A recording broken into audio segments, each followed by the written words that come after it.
As usual, we're getting Facebook, we're getting LinkedIn, and we're getting YouTube set up over here for our daily live stream. I do this most Monday through Fridays at 7 p.m. Central Standard Time. And this is just a way for us to stop, push the pause button for a minute and learn to reconnect with the things that are going to help us become better people so that we can not only achieve the goals that we want, but also to improve the relationships that we need to interact with and uplift the energy in the spaces that we need to be in. So, by request, we started off doing a book study on the book Atomic Habits. So, those of you that are joining in late into this book study conversation, you may want to go back and look at the playlist on Atomic Habits because it is a phenomenal book if you feel like you want to get rid of some bad habits, you want to finish the year off strong, or if you're not where you want to be, you want to recalibrate so that you can get on track to finish the year on track. All of the things. And so the replay for that is on YouTube. I've compiled it into a playlist so you can just kind of go through that in order. Right now, though, we are talking about the power of now via the request of those of you that have been attending for a while. And we are currently on, I believe it's chapter 5. We started that last week on Thursday. And this chapter, chapter 5 is called The State of Presence. And so what is going on in this chapter is just going to continue to help us to step into our power because we give a lot of our energy away, right? Some of it is by choice, given the roles that we play in our life, but a lot of it is just these little fires that come up that take us out of standing in our power. And unfortunately, this happens more than not. And we also do this when we connect to our feelings and our thoughts and let them run the show rather than remember who we are in our true power. So, as all of these things are taking place, hey, Ashley. So, as all of these things are taking place, you're getting pulled from your center and your best self. You're getting pulled in different directions with your career, with the demands of the career, or being a mom and a wife or a partner, and all of these different things. You're not standing in your power unless you learn how to slow down and be present. And when you don't live life in your power, this is what happens. You get frustrated, you get burned out, you keep trying to pour from an empty cup. And so people will take and take and take until you have nothing left to give. And so you get depleted and resentful. And at worst case scenario, right, we start to develop these health conditions and these emotional problems when a lot of that can be alleviated the more that we learn to live in our power. And so the ladies that recommended that we study this book, it's been a phenomenal way for us to recalibrate around having us know who we truly are versus what we think we are when all of the reactionary things that we have to deal with on a day-to-day are the ones that are actually running the show. So where we're going to leave off today, if you have the same book that I have, I'm on page 96. Well, we're going to have to start turning the light on. It's been hot. But now it's starting to get darker. And so, okay, here we go. So this part on chapter 5, page 96 is about beauty arising in the stillness of your presence. And I like to not only say the beauty of who you are, the uniqueness of who you are and how you show up in your relationships and how you bring energy to the room, but it's also your power place. It's how you can achieve what it is that you want out of life without having to expend a lot of your own power and a lot of energy. So remember there's two people in the book. There's someone asking Eckhart questions. So first it starts off with a question that's directed toward Eckhart, and it says, what you have just described is something that I occasionally experience for brief moments when I am alone and surrounded by nature. And what we were talking about is that stillness that we were mentioning on Thursday. So if you missed that, then you want to go back because there were actual more practical ways that you can learn to tap into this power that I'm talking about. We also talked about the power of presence and how to tap into it practically, meaning giving you exercises that you can do also at the beginning of this book study, which is also in a playlist on YouTube. All right, so he answers, Yes, Zen masters use the word satori to describe a flash of insight, a moment with no mind and total presence. Although it is not a lasting transformation, when you do get these little tastes of mindfulness and of being present, be grateful when it comes because it gives you a taste of what life could be like if you lived in that. I call it the center space more often. A lot of people will call it living a more aware, more self actualized, more enlightened life. You may have experienced this many times without knowing what it is and realizing its importance. Presence is needed to become aware of the beauty, the majesty, and the sacredness of nature. And again, I'm going to add also the beauty and the sacredness and the power that you have inside of you. Have you ever gazed up into infinity of space on a clear night and just was awestruck by the stillness and the inconceivable vastness of it all? Especially if you like go down to like Mexico and you just look up at the sky on a clear night, it's just one of the most amazing things that I've ever experienced. Just to be in it, be present in it, and also just acknowledge all the stars, the shooting stars, all the things that you pay attention to when you actually put yourself in that position. And then he says, have you listened, truly listened to the sound of a mountain steam in the forest, or to the song of a bird at dusk on a quiet summer evening? To become aware of such things, the mind needs to be still. You have to put down for a moment. And we don't like to do this, right? We think that if we put something down for a moment, the world is going to fall apart. But really, are we, let's just totally be honest, are we really that important that we can't take a moment and put something down and the world continue to go on without us? Yeah, we could do that. So, to become such aware of things, your mind needs to be still, and you have to put down for a moment your personal baggage of, like the demands of your job, the demands of your roles that you play in life. You have to put down the personal problems that you have, the mindset, and all the other things that we have to deal with through life. You have to put down the past, you have to put down the present. You have to put down all of the things, and you also have to put down your knowledge. This is important because we want to fix stuff. We want to solve stuff. We want to have a better life. And we think that by doing that, we can figure it out with our limited, I'm going to call it mental activity, because most of the time we are not thinking, and we definitely are thinking creatively. But we have to put it all down at certain moments in time, because otherwise we will see. Like we'll see with our eyes, but not really see. Or we'll hear, but not really hear. And our total presence is required. I want you to understand this because again, we wear many different hats, and people often think that if you are in business mode or hustle mode or whatever you want to call it these days, is that you cannot take this time to connect to the stillness and we see but not see and hear but not hear.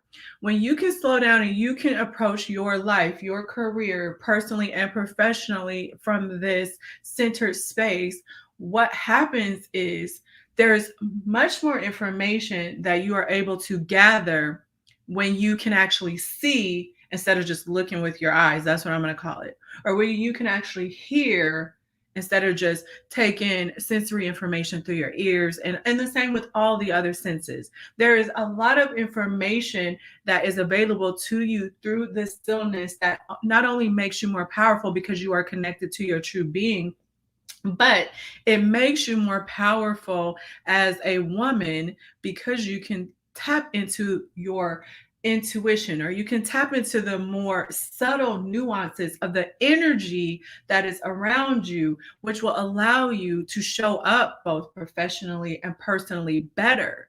And when you can pick up on these subtleties, Especially because a lot of people, we aren't trained to do that. We're trained to go. And what do we see? Hear, taste, touch, all of these things. We're missing out on so much information. And when you can tap into this extra layer of what is available to you through frequency, energy, along with this sensory stuff, what you will find is that a lot of the things that are causing you stress, a lot of the problems that are you feel like are holding you back or holding you down, a lot of the issues internally that you struggle with from the past and being in the future instead of the present, the information that you need to help you see that there's another way, that there's another opportunity, that you're missing something, that you can do something better, easier, efficiently, faster. It comes through this space of stillness. But in order for you to understand how this looks in your life, you have to learn what it means to be present and not freak out when you have to take a moment to put things down and be in this present space. So he says, beyond the beauty of the external forms, there is more here. Something that cannot be named, something more deep, inner, and holy. And this is kind of what I described. But, he's talking about nature. So, yes, you're going to be able to experience the same stuff that I'm talking about, that the power that's in you, the things that are available to you, is the same things that if you slow down in your environment, you'd also be able to sense this deeper, inner, holy essence. Whenever and wherever there is beauty, this inner essence shines through somehow. It only reveals itself to you, though, when you are present. So you're not going to get it by reading another book or taking another class, a leadership class. You're not going to get it through time management and self-discipline all the time. These are tactical tools that you need to put in place in order for you to be successful, the goal setting, all of those things. But to truly tap into the beauty of life, tap into the beauty of who you are, and live your professional and personal life with ease, then you are going to have to learn to be more present in life. Could it be that this nameless essence and your present are one and the same? Right? I don't want to get into religion here because we all believe probably different things or different variations, and that's okay. We do what works for us. But at the end of the day, when you are tapping into that being and when you are observing that essence that he's talking about, when you are one with nature and being in presence and being in your power centered space, could it be that those powers are the same? The power, the connection of God versus the power that you connect to when you approach your life from that space and when you observe it in the world around you. Could it be there without your presence? Maybe, maybe not, but that's a question for you to ask yourself. So go deeply into yourself and find for yourself. Find out for yourself. Don't just let me tell you. Don't just let him tell you. Don't just come to the live and listen. And then you go, as soon as we get off the live, you start living life the way that you always do, letting your mind and your feelings run the show. Actually try this. Try to live it. Because that is where your power place lies. That is where decreased suffering lies. That is where happiness lies. That is where wellness lies. That is where less stress lies. That is where abundance lies. When you experience those moments of presence, you likely didn't realize that you were briefly in a state of no mind, meaning you weren't connected to your mind. You now took yourself out of your metaphorical body, brain, feelings, and you were in a different space as an observer. That's your true power, right? You didn't recognize it, though, because the gap between that state and the influx of all these thoughts that you let control you was too narrow. And so your insight or your peace or your present or your power moment may have only lasted a few seconds before your mind came in, but guess what? It was there. Otherwise, you would not have been able to notice beauty the way that you did. Mind can neither recognize nor create beauty. And mind, remember we talked about what mind was. So if you need to go back and understand what we're talking about, then go back to the first four of these book studies where we went over this stuff. Only for a few seconds while you were completely present was that beauty or that sacredness there. And because of the narrowness of that gap and the lack of vigilance and alertness on your part, you were probably unable to see the fundamental difference between the perception, the thoughtless awareness of beauty, and the naming and interpreting of it as thoughts. Very powerful, very important. If you are not used to living your life this way, if you are not used to living your life through your power place, if you are used to thinking that your thoughts, your energy, your emotions are the driver in what you experience, which they are in another way, but if you think that is the way that you approach life to get results and to get things moving, then you're not going to understand, or maybe have a harder time understand what I'm talking about when I'm trying to get you to connect with your power. And he's saying that at times you have done this before. You have observed your thoughts before, right? You have observed your feelings. There's been times in our life where we can pause and be like, oh my God, I'm thinking something crazy, or I'm feeling something crazy. So we have done this. And we have also probably been in a situation or a circumstance where we have looked around us and just experienced peace or experienced beauty. But because you go into your power space so infrequently, what he's saying is that you think that that same feeling that you had when you saw the beauty and when you were in your power place, you think that you created that through your thoughts and your emotions. When in fact, there was a brief gap when you were experiencing your power place and beauty, where you stepped outside of what you think is yourself into your true self. But because you don't do it often enough, all of it kind of blurs together and you think it's the same, and it's not the same. Let's see. Then he says, the time gap was so small that it seemed to be one single process. The truth is, however, that the moment thought came in, you lost your power place. You lost that beauty that you were connected to, that energy that you were connected to, that holy essence, as he describes it, that you were connected to in that moment. This is important. This is he's explaining the power place that I talk about, that I teach clients to move from in order to have a better life in all areas of life. The wider that you can make the time gap between perception and thought, the more depth there is to you as a human being, which is also another way of saying that you are living your life more consciously, more self-aware, less on autopilot, less asleep at the wheel, less going through the motions.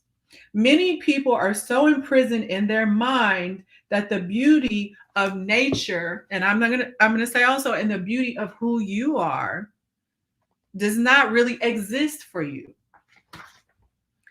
They may say, and you may say things like, oh, that's cute, or oh, what a beautiful flower, or, oh, nature is awesome, or oh, I'm loving myself. But I'm adding the loving myself part. But anyway, so you may say all of these things, but you're really doing it in a more mechanical, mental labeling, because you're still not in a place of your power, of your centeredness, of your stillness when you do it. And because you are not still when this happens, when you say these things, you are still not present. So you don't truly see the beauty of who you are. You don't truly experience the beauty of who you are. You don't truly experience the beauty of other people or the situations and the circumstances and the nature that's around you. You don't get to feel the essence or the holiness, because just as you don't know yourself, you don't feel your own essence. So he's basically saying the same thing that I'm saying. If there is nothing else that you take away from this book, this is the most profound thing that you would want to learn how to do and learn how to implement in your life, because a lot of the the blocks that you experience to moving forward, to living the life that you want, and doing it in a way where it gets to feel easy and it gets to feel in flow, is from you connecting to your power place. So we'll do one more little piece in chapter 5. And actually, tomorrow we're going to go into chapter 6 because he starts to talk about a lot of religious stuff. And I don't want to touch on that because we all have our own, well, not religious, spiritual, but with some religious connotations. And I don't really want to go into that here. So I'm going to just go over this last little paragraph. If you have any questions, concerns, comments, please start putting them in the comment box. Let me know. Are you living in your power? Are you living in this presence? Do you struggle with this? Do you know what I'm talking about? Do you understand how detrimental this could be by not living in your power? You know, all of the things. Just tell me what you're feeling about presence and how it relates to you. All right. So last little part for today is called Realizing Pure Consciousness. And then the person talking to Eckhart asked him, is presence the same as being? Eckhart responds, when you become conscious of being, what is really happening is that being becomes conscious of itself. When being becomes conscious of itself, that's presence. And since being, consciousness, and life are all synonymous, we could say that presence means consciousness, becoming conscious of itself, or life attaining self-consciousness. But don't get attached to the words and don't make an effort to understand this, especially mentally, how we like to do things. There is nothing that you need to understand until you become present, until you live from your power. I'm going to end on that note. I just want to say this one thing. This last thing that we're ending on today is also powerful because you may have goals that you're trying to accomplish. In your career, you may have metrics that you're responsible for, people that you're responsible for. If you're an entrepreneur, you may have success levels that you want to hit. If you have personal goals, you have those things that you're trying to strive for, in addition to being the best version of yourself as maybe a wife and a mother and a person and all of the things. And so what we tend to grasp on is trying to put a Band-Aid on the things that are limiting us, or trying to fix the things that we don't like about ourselves. So we do all of these things, we learn all of this information, and we try to implement it. But the problem is, it's not always what you do, it's how you do it. And if you're not doing these things from this power place, this centered place, then what you're going to find is that a lot of the things that people are telling you, like even me, that I'm telling you is going to make your life better, and you try them, but you don't know how to do it from your place of power, you're still not going to experience the essence, the abundance, the expansiveness that is available to you when you are able to tap into your power. So it's not always what you are doing, it's how you are doing it. And I don't mean the way that you mechanically do stuff, which is important, right? But I mean the spirit in how you do things. So the center space, very important. Tapping into it, living from it is what's going to move you forward, and it's going to move you forward faster.